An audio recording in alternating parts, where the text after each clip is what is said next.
Halo teman-teman, gimana kabarnya?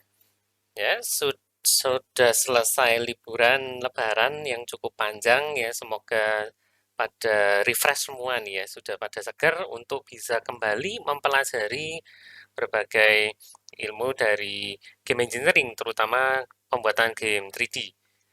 Ya, selamat datang kembali dalam kelas game engineering untuk pertemuan ke-11. Ya, tapi teman-teman yang ngintip taskbar saya jangan heran ya, saya ngerekam ini memang tanggal 30 April, tapi video ini teman-teman mungkin akan nontonnya sekitar tanggal 8, tanggal 16 ya, 16 Mei 2022 ya. Oke, kita akan kembali mengutak-atik atau mengembangkan game 3D kita yang kemarin, Bitcoin Rush. Ya, dari sisi gameplay kurang lebih selesai sih. Ya, jadi koinnya sudah bisa spawn di sana. Kita bisa ambil ya. Animasinya sudah jalan, kemudian kok nggak keluar lagi? Ah, ini dia keluar. Ya, walaupun kemarin ada sedikit kekurangan sih. Duh, kok sudah game over? Saya kurangin kayaknya waktunya. Oke, player armature. Hei, ya playtime-nya saya kurangin. Ya, 60. Ya, karena kemarin ngetes rush time kan. Ya, ya cuman dari sini ada sedikit bug yang rada mengganggu. Ya, yaitu si player itu agak susah untuk ngambil koinnya. Ya, saya baru nyadar kalau prefabnya BTC ini dibuka, ya, dan dari kemarin gizmo saya mati sih, makanya saya tidak nyadar. Ya, tapi ketika gizmonya dinyalakan, teman-teman bisa lihat collidernya ini mungil, ya. Padahal koinnya besar, tapi collidernya itu cuma segini. Nah, ini terjadi karena mesh-nya itu sebetulnya ukurannya juga kecil, ya. Mesh-nya koin new, kalau teman-teman ingat ketika ditaruh ke level itu kan kecil, sehingga kemarin kita besarkan di model. Ya, nah masalahnya adalah collidernya itu kita letakkan di mesh, kok di mesh, di parent yang tidak punya meshnya sendiri. Nah, oleh karena itu cara menyelesaikannya adalah sekarang si BTC-nya yang kita besarkan 5 kali. Ya, jangan kaget dulu kalau koinnya mendadak jadi raksasa, tapi si modelnya kita kecilkan sekali. Ya, jadi seperlimanya sehingga balik lagi ukurannya ke semula. Nah, sekarang kalau dilihat si mesh collidernya itu akan melingkupi keseluruhan dari koin. Tapi ini ada efek sampingnya sedikit. Ya, efek sampingnya di animasinya. Nah, animasi koinnya lompatnya jadi tinggi banget. Nah, itu ya. Kalau teman-teman tidak keberatan dengan animasi yang seperti itu, ya, supaya lebih kelihatan sama playernya, tidak masalah. Ya, biarkan aja. Tapi kalau mau dibetulkan, silakan betulkan sendiri animasinya. Ya, animasinya kemarin modelnya kita gerakkan Y-nya 1 unit, berarti sekarang harus dibagi 5, hanya 0,2 unit ke atas. Ya, saya tidak akan betulkan animasinya, saya biarkan aja supaya lebih kelihatan sama playernya, ya, bahwa ada koin yang muncul. Nah, sekarang mari kita tambahkan user interface. Ya, user interface ini teman-teman pernah pelajari sebetulnya waktu bikin game 2D kemarin. Ya, apakah ada perbedaan antara user interface-nya game 2D dan game 3D? Sebetulnya tidak ada sih. Tapi kita lihat aja nanti ya. Dan kita akan mempelajari sebuah konsep user interface yang baru. Sebelum itu, ya silakan tambahkan UI skin dulu. Ya, saya sudah carikan satu yang kira-kira cocok. Ada di sini, namanya Sci-Fi GUI Skin dan ini free. Saya kebetulan sudah download. Ya, jadi kalau saya cari di Package Manager, di bagian My Assets, ini sudah ada. Nah, untuk teman-teman yang lain, silakan buka link ini dulu. Ya, saya akan taruh di description biar gampang. Ya, kemudian tambahkan ke My Assets dan silakan open in Unity. Terus diimpor semuanya. Kalau nggak suka dengan UI skin yang ini, silakan cari sendiri. Ya, tapi tutorial ini akan menggunakan Sci-Fi GUI skin ini. Ya, maka saya akan impor agak bawah ternyata. Nah, ini dia Sci-Fi GUI skin. Saya akan impor semuanya, tapi hanya yang di dalamnya Sci-Fi GUI skin folder. Ya, karena ini ada folder demo, demo aset sama demo.unity, saya tidak mau itu. Jadi saya biarkan aja, yang mau saya impor itu hanya asetnya. Ya, dan asetnya ada di folder Sci-Fi GUI skin semua. Ya, jadi impor hanya folder ini, terus klik impor, dan tunggu sampai Unity selesai impor semuanya. Ya, memang akan dibikinkan folder sendiri, kalau mau boleh dirapikan, tapi saya tidak akan rapikan ini, ya, saya akan biarkan GUI skin-nya di situ apa adanya.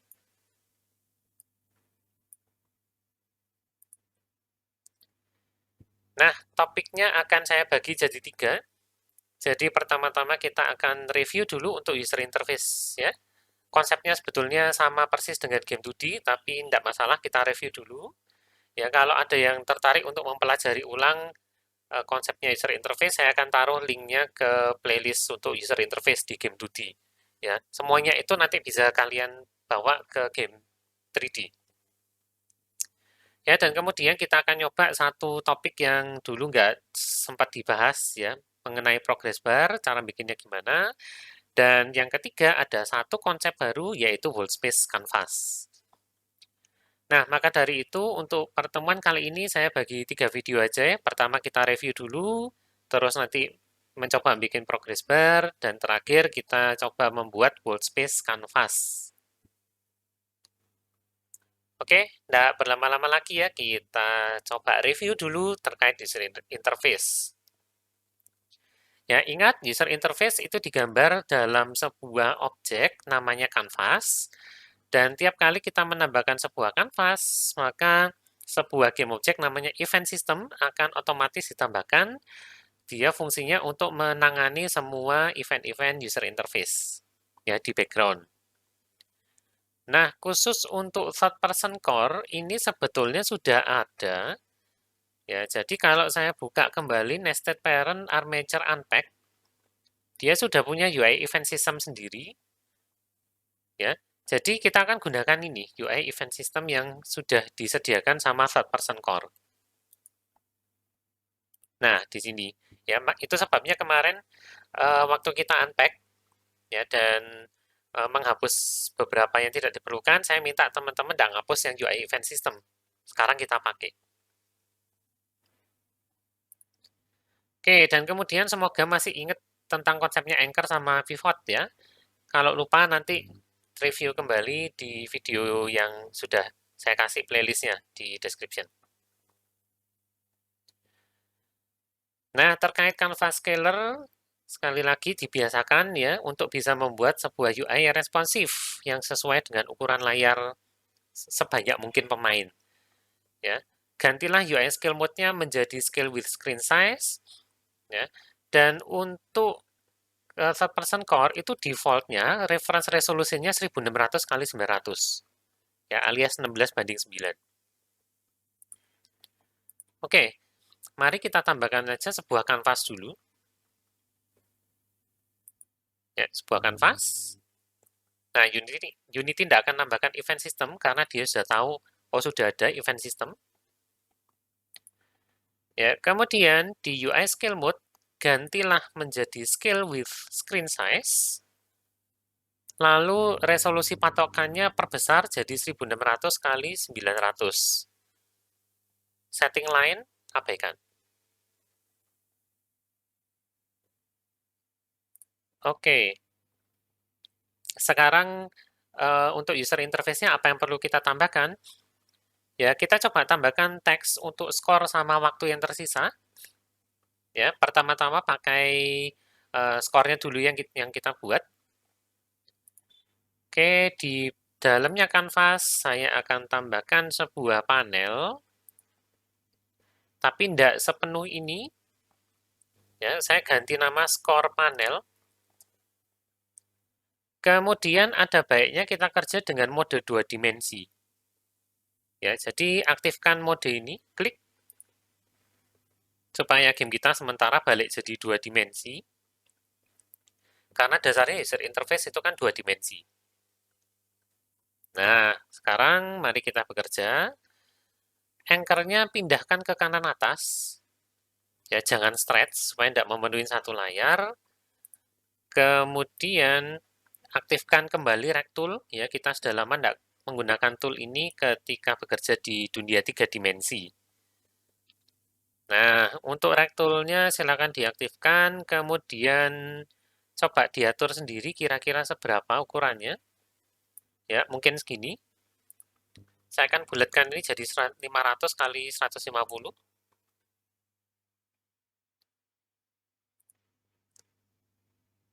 Ya, ini ya 2D mode.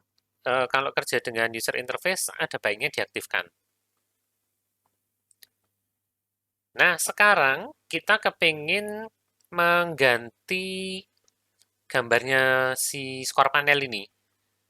Ya, di Sci-Fi UI yang sudah kita impor, itu ada window sudahan. Ya, window transparan seperti ini. Cuman kalau kita gunakan sekarang, ya saya drag window transparan ke sini, ke source image, loh disilang, ya dilarang, tidak boleh ternyata. Loh, kenapa seperti itu? Nah, ini terjadi karena proyek kita adalah proyek 3D, ya ketika kita mengimpor sebuah gambar, maka Unity akan berasumsi itu dipakai untuk tekstur. Maka jenisnya adalah default. Nah, padahal untuk image kita butuh sprite. Nah, oleh karena itu, khusus user interface, ya, gambarnya itu harus kita ubah jenisnya dari default menjadi sprite. Ya, jadi pilih dulu window transparannya, kemudian ganti texture type-nya menjadi sprite, 2D and UI. Setting lain biarkan, lalu langsung aja klik apply. Nah, sekarang jadi transparan seperti itu. Barulah kita bisa gunakan. Ya, ini alfanya naikkan aja. Ya, 255 dan ini memang cukup transparan sih. Ya, warnanya biru dan sayangnya langit kita biru juga. Nah, jadi kalau mau eh, bisa di warna lain, tapi karena itu memang agak tipis betul ya. Ya, dia benar-benar transparan, jadi kalau mau bisa digelapkan. Ya, mungkin saya gelapkan segini. Ya, atau kalau mau teman-teman bisa edit gambarnya ya. Silakan diedit aja, enggak masalah. Mungkin dinaikkan apanya ya, hue-nya mungkin. Ya, coba diedit supaya dia lebih gelap. Saya enggak akan edit ya, saya hanya manfaatkan warna tadi. Oke, oh saturation yang dinaikkan. Ya, kalau enggak kelihatan, misalkan seperti ini, bisa dinaikkan saturationnya, misalkan ya. Saat ini saya kembalikan jadi putih. Kalau dirasa kurang, ya ini tinggal di open. Kok di open di sana? Saya akan open ini, kemudian edit ini sebentar. Saya punya cuma paint.net sih, tidak ada Photoshop kebetulan. Jadi saya akan naikkan saturationnya jadi 200, misalkan gini.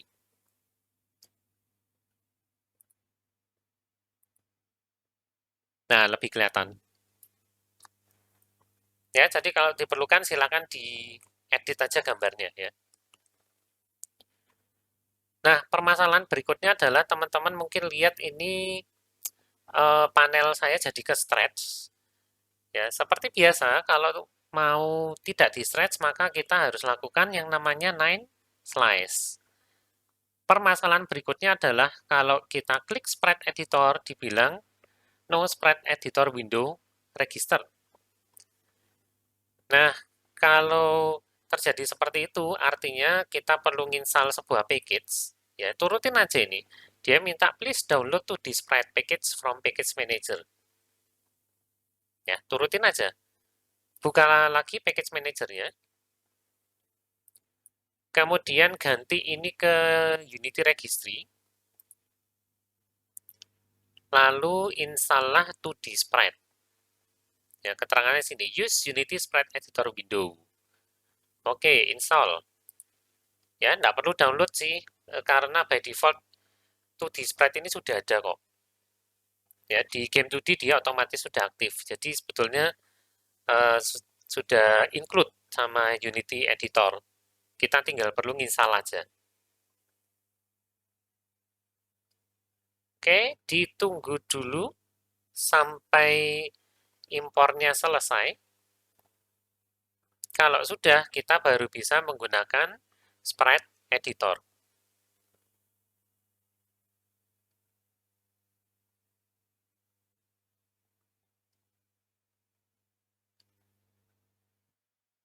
Oke, 2D Sprite saya sudah terinstall, maka sekarang saya bisa gunakan Sprite Editor dan bisa mulai 9 slice-nya.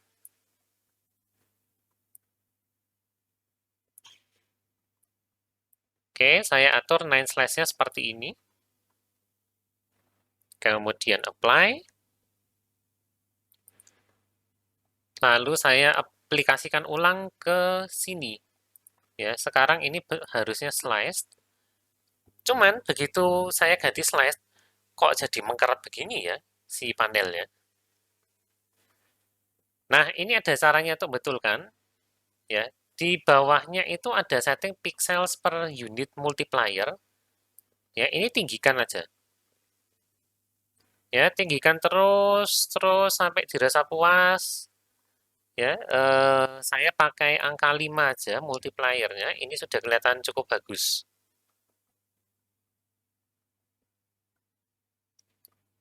Ya, teman-teman bisa cari sendirian nilainya yang bagus berapa. Saya gunakan angka 5. Ya, seperti ini, sama kayak di slide. Ya, dan lihat juga di tampilannya di panel game ya. Kalau dirasa terlalu kecil, ininya, apa namanya, bagian ujung-ujungnya ini, ya mungkin bisa dikecilkan multipliernya, misalkan 3. Nah, lebih kelihatan ya. Kalau 5 tadi agak terlalu kecil. Gini. Terserah ya, mau angkanya berapa. Saya akan pakai angka 5 aja. Kemudian tambahkan sebuah text core. Sini, klik kanan, UI, text Mesh Pro. Kalau belum pernah menggunakan text Mesh Pro, ya harus diimpor seperti biasanya ya. Impor aja. Nah, untungnya impornya cepat. Ya, lalu tolong di rename ini jadi score text. Ya, score text. Berikutnya, ya saya akan bikin teksnya ini meliputi panelnya kira-kira. Jadi saya akan bikin ukurannya sekian. Ya, saya akan bikin ukurannya sekian atau sebetulnya bisa disamakan dengan si panelnya. Ya, saya akan stretch saja deh. Ya, saya akan coba stretch dia. Salah. Sorry, sorry. Ya, yang di stretch jangan skor panelnya, tapi skor teks ya. Coba kita stretch.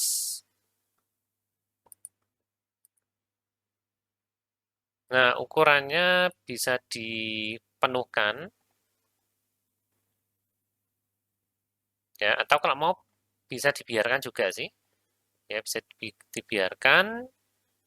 Tujuannya apa sih? Tujuannya adalah ya supaya kalau ini membesar, sekarang belum kelihatan bedanya ya. Tapi kalau misalkan saya font size-nya auto, misalkan gini, ya kalau ini membesar, dia akan membesar juga. Yang ke kanan tidak ngaruh. Yang ke sini tidak ngaruh. Ternyata karena itu cukup besar ya. Tapi kalau saya kecilkan, nah dia akan mengecil sendiri.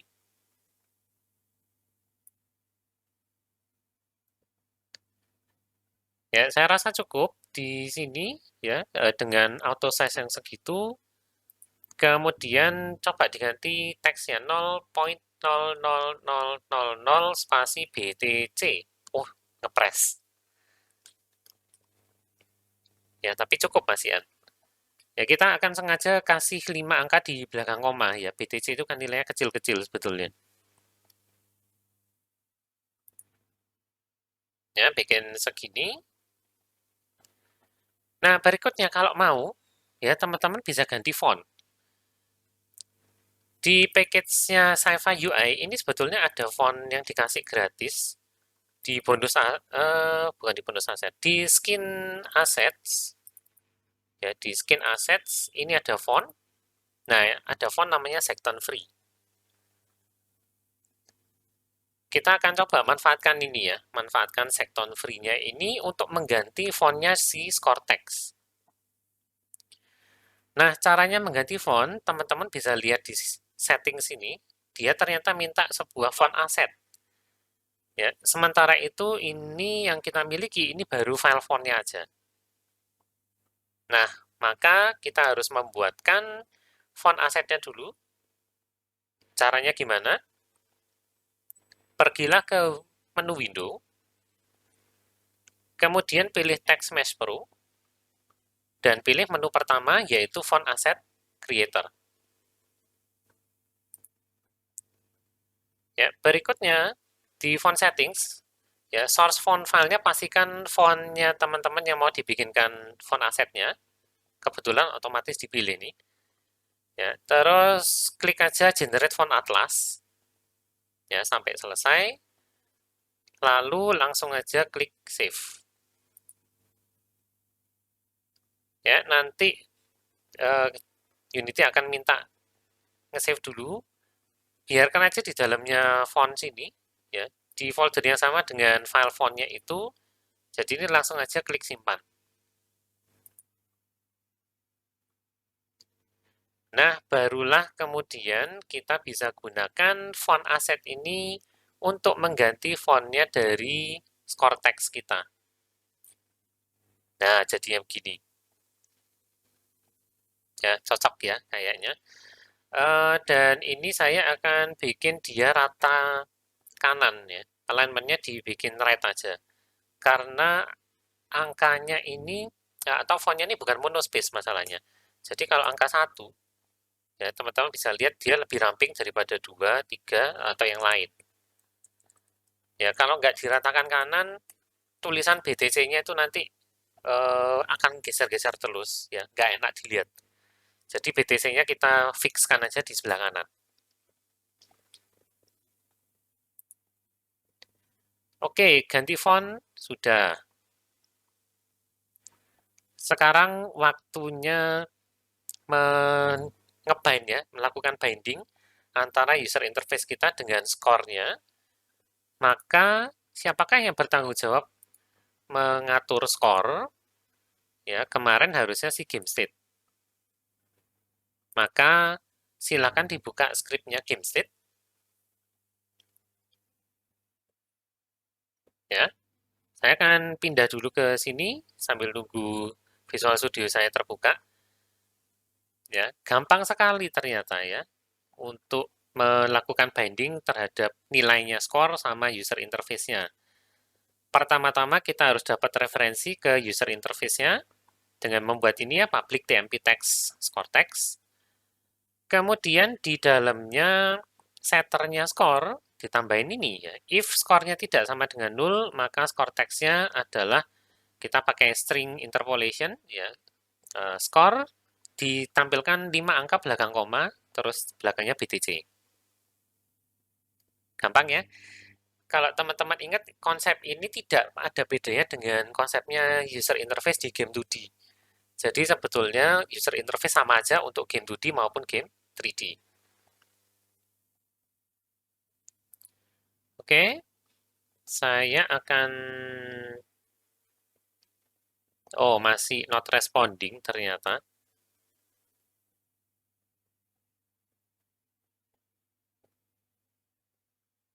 Ya, masih loading. Saya akan tunggu dikit lagi ya sampai selesai. Oh, berikutnya ternyata langsung tes. Ya, jadi silakan ditambahkan code ini dulu. Oke, saya akan lihat Visual Studio saya. Oke, sudah ready.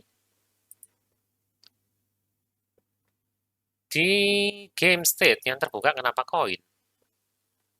Game state bagian score. Nah, inilah sebabnya juga kemarin kenapa saya minta teman-teman abaikan sarannya dari Visual Studio kalau ada. Ya, dia suruh bikin user expression body, tapi dia tidak tahu bahwa kita mau nambahkan satu baris lagi.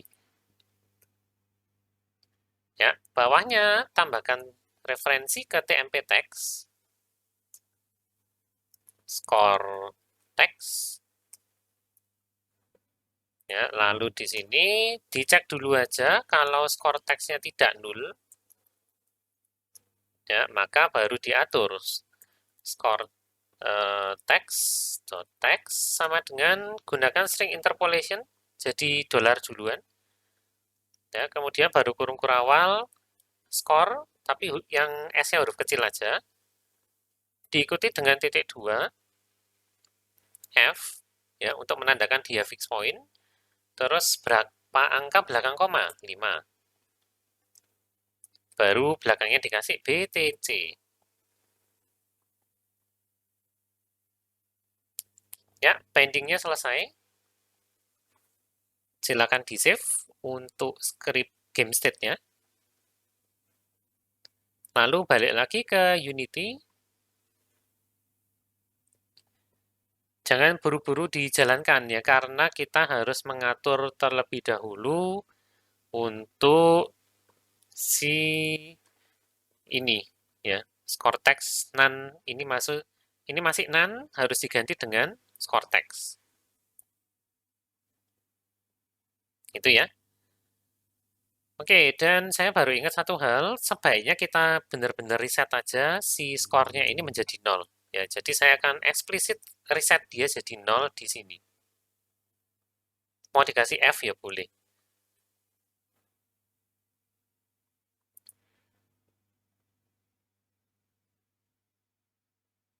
Oke, waktunya tes. Mari kita coba gamenya. Oke, 0 BTC. Oke, saya dapat 0,09, 0,14. Dan kalau di situ kelihatannya pakai koma, karena setting Windows saya bahasa Indonesia ya. Teman-teman yang pakai setting English, mungkin pakai titik, nggak masalah. Ya, bisa terlihat sekarang user interface kita sudah menampilkan, ngapain saya ke sana ya, nggak ada apa-apa di sana. Ya, user interface kita sudah menampilkan skor yang dimiliki pemain sekarang. Simple ya caranya.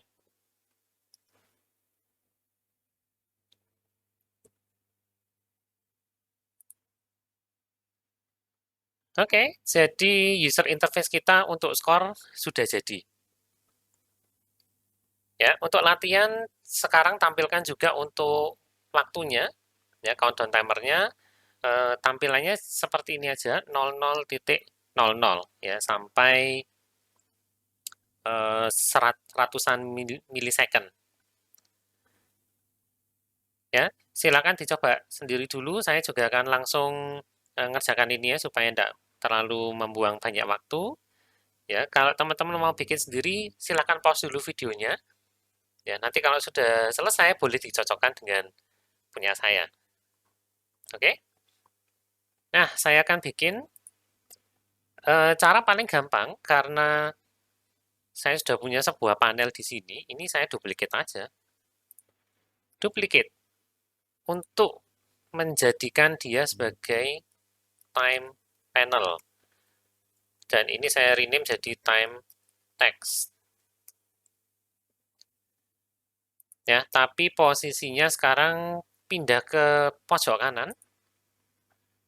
Ya, dan saya akan pindah juga posisinya ke pojok kanan dengan menekan Alt. Ya, tekan Alt, lalu klik di sini. Nah, langsung jadi deh time panelnya ya. Ini saya akan kasih placeholder, coba 00.00. Ya, kelihatannya terlalu banyak space kosong, ya karena BTC-nya ini lebih panjang sih. Ya, saya biarkan di sini aja. Kalau teman-teman mau, di sini ada tempat kosong, bisa nyari gambar jam ya, mungkin, untuk mewakili bahwa ini adalah timer. Ya, saya tidak akan cari susah-susah. Oke, kemudian yang berurusan dengan timer itu adalah game state juga. Ya, game state ini berurusan dengan timer. Yang mengurangi itu adalah time left. Nah, maka sekarang time left saya akan saya turunkan derajatnya. Ya, saya turunkan derajatnya dia jadi private.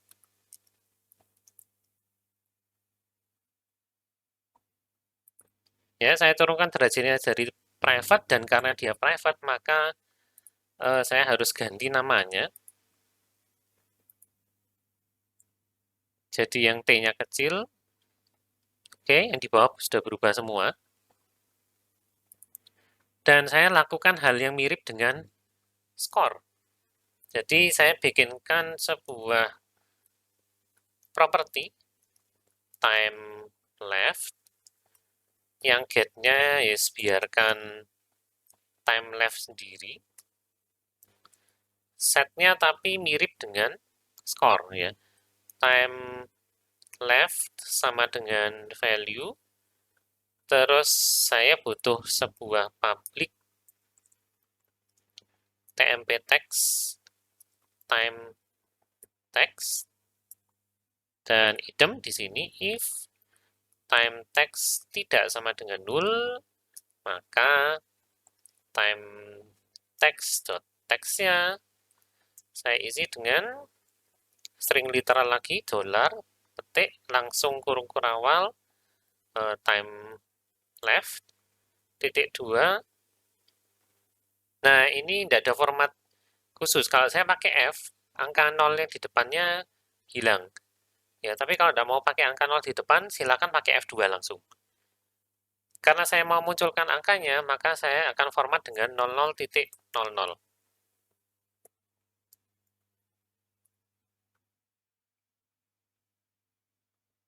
Ya, supaya ada angka 0 nih. Jadi kalau 9 detik, jadinya keluarnya 09. Kalau tidak mau, bisa pakai F2 langsung. Ya. Oke, kemudian semua pemanggilan time left yang pakai huruf kecil, mari kita ganti dengan huruf besar. Oke, ini ganti huruf besar, ini huruf besar, ini huruf besar. Nah, kalau mau ini bisa dipindahkan ke sana, tapi saya biarkan dia di sini aja, enggak masalah. Terus, apa lagi ya? Sepertinya habis. Ya, sepertinya habis untuk pemanggilan time left yang baru. Oke, jadi scriptnya gitu aja, simpel ya. Perubahannya saya bind langsung dengan menggunakan bantuan property. Ya, begitu value dari field-nya berubah, maka dengan adanya property, text-nya juga ikut berubah langsung. Lalu di player armature tentu saja ini ada time text. Saya perlu atur ke time text. Loh, ini kok time sih? Time. Dan lalu jalankan.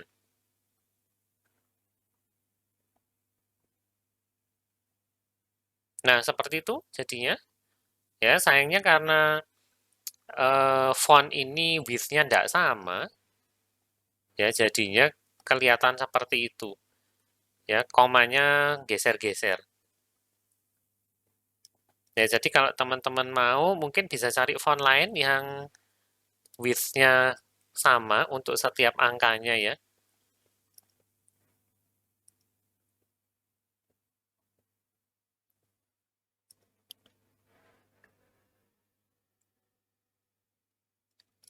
Oke, sekarang lagi rush, harusnya lebih banyak koin yang muncul, tapi lebih cepat menghilang ya, seperti ini. Ya, waktu saya hampir habis. 1-0-0, oke, game over. Ya, dan untungnya tadi waktu saya berhenti di 0 persis ya. Kalau misalkan teman-teman mendapati bahwa time lapse-nya itu bisa negatif, diubah di sini aja ya. Kalau value-nya kurang dari 0, maka kasih 0. Gini kan aja. Kalau misalkan mau menghindari negatif ya, value kurang dari 0, maka 0. Kalau tidak, value.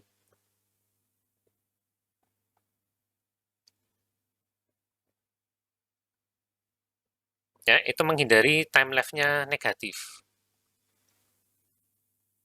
Kalau time-nya diisi 0, ya misalkan time-nya 0, kita lihat logika kita dulu. Ya, time left kurang dari lebih besar dari 0 itu return, berarti kalau time-nya sama dengan 0, maka ini jalan. Ya, pengecekan game over-nya jalan. Saya kasih tanda ya, game over. Ya, kalau time left-nya dijaga supaya dia 0, maka ini akan tetap bekerja sebagaimana mestinya.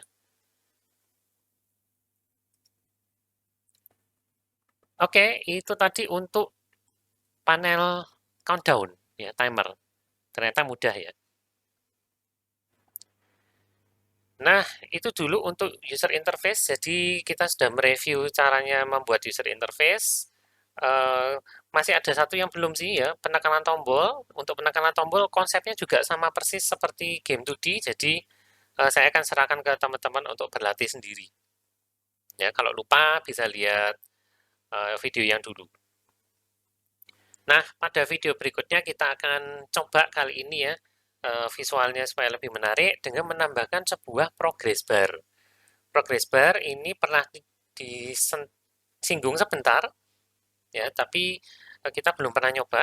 Mungkin ada teman-teman yang sudah nyoba, oke. Ya, tapi kalau ada yang belum, maka mari kita coba bersama membuat sebuah progress bar di video berikutnya ya. Jadi jangan kemana-mana dulu.